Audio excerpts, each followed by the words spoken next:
Welcome back to Free Football. I'm Free. Let's talk football. Let's take the time machine back to the 2023 season where the Green Bay Packers were a little up in the air, according to most NFL fans. Packer fans definitely had high hopes for a new look Packers team, but they had an over-under of 7.5 wins, and it didn't seem like people really knew what to do with the Packers. And some of that uncertainty manifested in the beginning of the Packers 2023 season.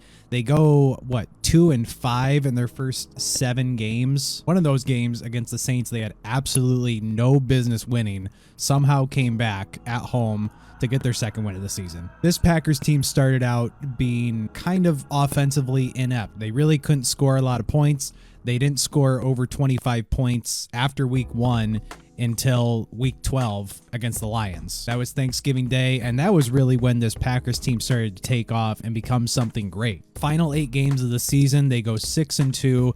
They get the 7th seed in the NFC, and then they go to the Dallas Cowboys for their first playoff game. First-year starter Jordan Love with a very young offense going into AT&T Stadium, where the Dallas Cowboys were undefeated as the number 2 seed, and they were winning their home games by an average of 21.5 points. So, of course, the NFL being the predictable league it is, we all saw the Packers dominating the Cowboys and scoring 48 points on them on the road. Now, if you're like a lot of people and don't like the Dallas Cowboys, this was a great day for you. Packers then went into San Francisco. They gave them a little bit of a scare in the divisional round, but ultimately the Niners had a late comeback and the Packers season was over. Present day, because of the late run the Packers had, because of the extremely young offense they have, among some other reasons, there are Super Bowl expectations for this young Packers squad. And I have to admit, when doing my season predictions, I definitely expected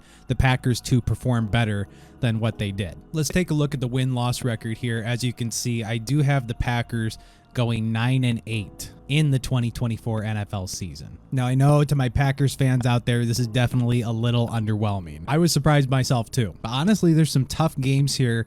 And I think the NFC North is going to be quite brutal this year. I mean, no, you can leave. You're not involved in this. But the rest of the NFC North, going to be great. So in my projections, I do have the Packers winning week 1 against the Eagles, and that is the Brazil game. That is in Sao Paulo, Brazil. I mean, that is if they can make their way out of the airport.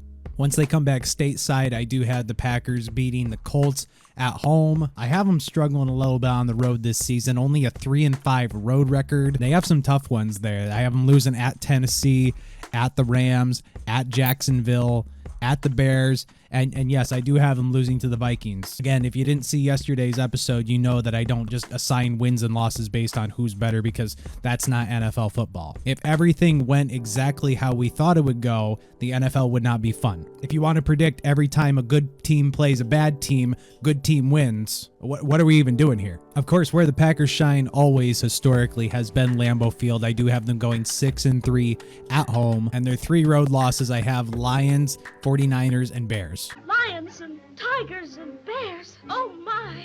Lions and tigers and bears. Oh my. The 2-4 division record is a little concerning for the Packers, but they're 4-3 against playoff teams in my model. I think we're going to see a lot of close games from this Packers team, and they do end up 9-8 in my projections. Again, I know some Packers fans might think that's kind of low, but I just have some concerns with the defense of this team. Now, Joe Barry was the defensive coordinator for the Packers from 2021 to 2023 and got a lot of crap, deservedly so, from Packers fans. During Barry's tenure, especially last year, this team was dripping with raw talent on the defensive end. The 2023 Packers had 8 first-round picks on defense, finished 10th in the league in points allowed, yet were middle of the pack when it came to yards allowed, and 25th out of 32 teams in turnovers forced. They continued to allow teams to run all over them. They gave up the 5th most rushing yards in the NFL last season. And ultimately, it was time for a change. So the Packers brought in Jeff Hafley, former head coach of the Boston College Eagles. I mean, if you look at the Packers defense,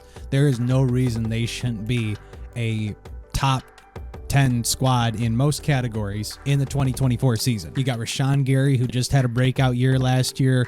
rushing alongside Preston Smith. Former first-round pick Kenny Clark up front at defensive tackle, backing him up. Former first-round pick Devontae Wyatt. Another first-round pick at the linebacking core, Quay Walker. In the secondary, you got 2 first-round corners. You got Eric Stokes and Jair Alexander. I'm just here to tell you, Pack is back.